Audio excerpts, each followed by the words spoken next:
पाहिजे, तिथं अखंडतेने तुम्ही आम्ही त्यांचं चरण सोडलं नाही पाहिजे, काय यावाचा मनाने त्यांची सेवा केली पाहिजे. पण नेमकी कशी? कारण ते साधू आता तुमच्या माझ्या जवळ देहरूपाने आहेत का? देहरूपाने नाहीयेत, कारण माझ्या ज्ञानोबराय संजीवन समाधीस्थ झालेत. तुकोबराय त्यांनी सदैव वैकुंठ गमन केलं. प्रत्येक साधू माझे नाथ बाबा त्यांनी जन समाधी घेतली. मग सदेहाने ते साधू तुमच्या माझ्या जवळ कसे येतील? येतील, पण त्याच्या आधी तुम्ही आम्ही त्यांच्या वाङ्मयाची सेवा केली पाहिजे. ते वाङ्मय तुमच्या माझ्या जवळ घेतलं पाहिजे. पण ते वाङ्मय हातात यायच्या आधी ती सवय तर लागली पाहिजे. ती सवय पूर्वीच्या काळी लागत होती, कारण त्या काळामध्ये एकत्र कुटुंब होतं. आजी आजोबा चुलते वगैरे सगळे आपल्याला पसायदानापासून सुरुवात करायचे. मला आठवतंय अगदी बालवाडीच्या पण अगोदर माझ्या आजोबांनी मला पसायदान पाठ करायला सांगितलं होतं. पाडे पाठी मगड पाठ कर, आधी पसायदान पाठ कर म्हटले मला. म्हणून ते आज इथं तेवढ्या मुळे आहे, लक्षात घ्या. त्या काळात जर मी पसायदानाकडे दुर्लक्ष केलं असतं तर कदाचित मी या ठिकाणी तुम्हाला मला म्हणजे पाहिलं नसतं कदाचित. पण सांगते मी, ती ताकद वाङ्मयाची आहे. तुम्ही आम्ही सुरुवात करूया. कशी सुरुवात करायची?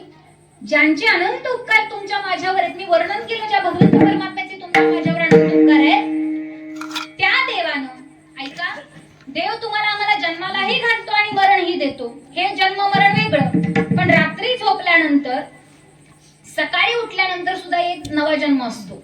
येते का लक्षात? रात्री झोपेमध्ये तुम्हाला आम्हाला काही कळतं का? गाढ झोपलोय तुम्ही आम्ही, शेजारी एखादा सर्प जरी आला येऊन तिथं झोपला तरी तुम्हाला आम्हाला काय कळणार? एवढी गाढ झोप असते. फक्त तुमचा माझा श्वास चालू असतो. पण सकाळी मात्र तुम्हाला आम्हाला नव्यानं जाग येते. म्हणजे मरणामधूनच तुम्ही आम्ही जागे झालो आहोत. त्या भगवंत परमात्म्यानं आजचा पुढचा दिवस तुम्हाला आम्हाला पुढचे 24 तास जगण्याची संधी दिली. त्याबद्दल त्याचे आभार मानले पाहिजेत. केव्हा मानायचे? तुम्हीही मानाने या लहान लहान मुलांनाही शिकवा, जेणेकरून हे पुढे चालत राहील.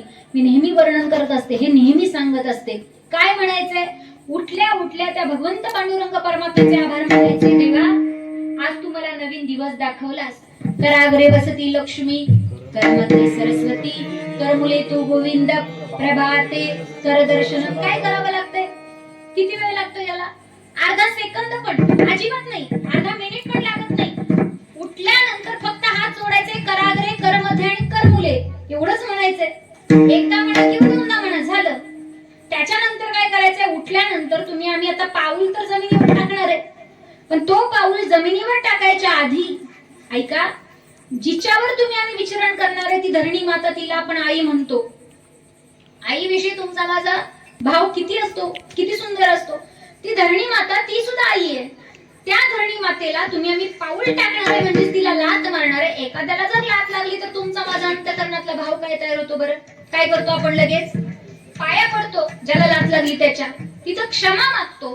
तीच क्षमा या धरणी मातेची मागायची का? तर मी आता उठलोय, तुझ्यावर मी विचरण करणार आहे. पुढचे 12 तास मी काहीही करणार आहे, वाटेल ते करणार आहे. त्या धरणी मातेवर चप्पल घालून फिरणार आहे, काय वाटेल ते करणार आहे.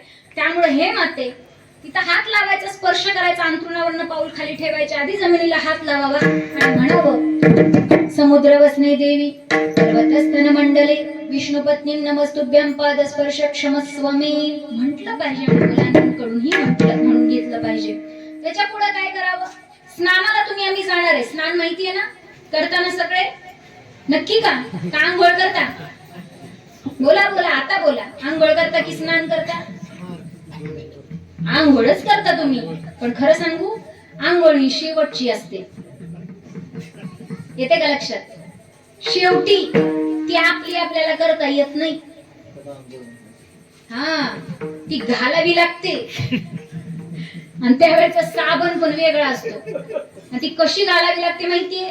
ते गेलेलं असताना ते पाटावर असं असतं, त्याला परत असं करावं लागतं. येते का लक्षात? साबण सुद्धा वेगळा, नवीन कोरा, कोणी वापरलेला पण नसतो, कोणी वापरणार पण नाही, असा साबण असतो. त्याच्यावर फक्त आणि फक्त तुमचा माझा अधिकार, फक्त आणि फक्त एकट्याचा. वा, जोरात. तो साबण बहिर्विधीला गेलेला माणूस सुद्धा परत येऊन हात धुवायला वापरत नाही. मग बोला किती मोठा अधिकार आहे त्या साबणाचा. ती आंघोळ वेगळी आणि हे स्नान वेगळं. लक्षात घ्या. हे स्नान करत असताना, आता तुम्ही आम्ही तीर्थयात्रा करतो, तीर्थयात्रेला किती महाराज पैसे जातात? तो एकदा का होईना जीवाची काशी झाली केली पाहिजे म्हणावं. केली पाहिजे, बरोबर आहे का? जन्माला आलोय म्हटल्यानंतर एकदा तरी, आता ते तुम्ही म्हणा, मी काय म्हणत नाही. तीर्थयात्रेला जाण्याकरता नाही म्हटलं तरी कमीत कमी 25 ते 30 हजाराचा खर्च आहे, बरोबर आहे. सगळ्या नद्यांचं दर्शन, गोदावरी मातेचं आहे, उत्तर भारतातल्या प्रत्येक गंगा नदीचं आहे, सगळ्या नद्यांचं दर्शन, तीर्थ यमुना नदीचं आहे. ते नदीचं स्नान करण्याकरता एवढे पैसे घालवावे लागतात. किती वर्ष घालवू आपण? 1 वर्ष, 2 वर्ष, दुसऱ्या वर्षावरच हवा टाईट होती आपली. बस आता बघून आलोय, कशाला परत आणि तेवढा खर्च करायचा? राहू द्या, मी म्हणते राहू द्या. रोज स्नान करताय तुम्ही, रोज स्नान करता ना? हो म्हणा. रोज स्नान करत असताना ते स्नान करता करता तुम्हाला आम्हाला गंगेचं, यमुनेचं, गोदावरीचं, सगळ्या नद्यांचं दर्शन होऊ शकतं घर बसल्या. पैसे सुद्धा लागत नाहीत. प्रत्येक तांब्या अंगावर घेत असताना म्हणायचं, गंगेच्या यमुनेच्या गोदावरी सरस्वती नर्मदा सिंधू कावेरी जलस्मिन सन्निधीं कुरु म्हणायचं. सगळ्या नद्यांचं स्नान केलेल्याचं पुण्य भेटेल. ऐका, ज्या पोटाकरता तुम्ही आम्ही वनवन भटकतो, ते पोट भरण्याची वेळ असते तुमची माझी 10 ते 10:30, काही जणांची 12, काही जणांची अंथरुणातनं उठल्या स्नानाचा संबंधच नसतो. काय उठलं की पहिलं खायला जातं ते. ऐका, पोट असली भूक लागलेली असते, ते कधी समोर ताट येते आणि कधी ओढतोय असं होतं. ऐका, ते ताट समोर आल्या आघाशासारखं खाणं चुकीचं आहे. तिथं थोडासा तरी घास तुम्ही ठेवा किंवा त्या भगवान श्रीकृष्ण परमात्म्याला अर्पण केल्याशिवाय खाऊ नका, कारण पचवणारा तोच आहे. तो अहम वैश्वानरो भूत्वा तोच आहे ना. अहम वैश्वानरो भूत्वा प्राणिनाम देहमाश्रित प्राणापान समायुक्त पचानन्नम चतुर्विधम.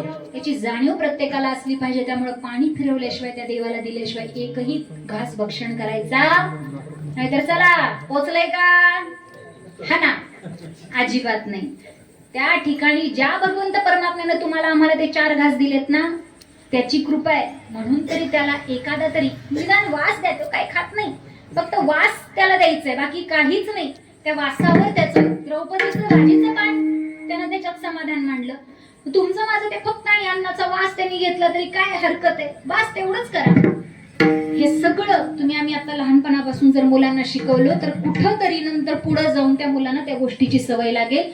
तुम्हाला आम्हाला त्या गोष्टीची सवय लागेल. हातामध्ये ज्ञानेश्वरी घेऊ, गाथा घेऊ आणि अखंड त्या ज्ञानोबरायांच्या ज्ञानेश्वरीचं, माझ्या गाथ्याचं चिंतन करू आणि आपलं आयुष्य सुखी समाधानानं जगू.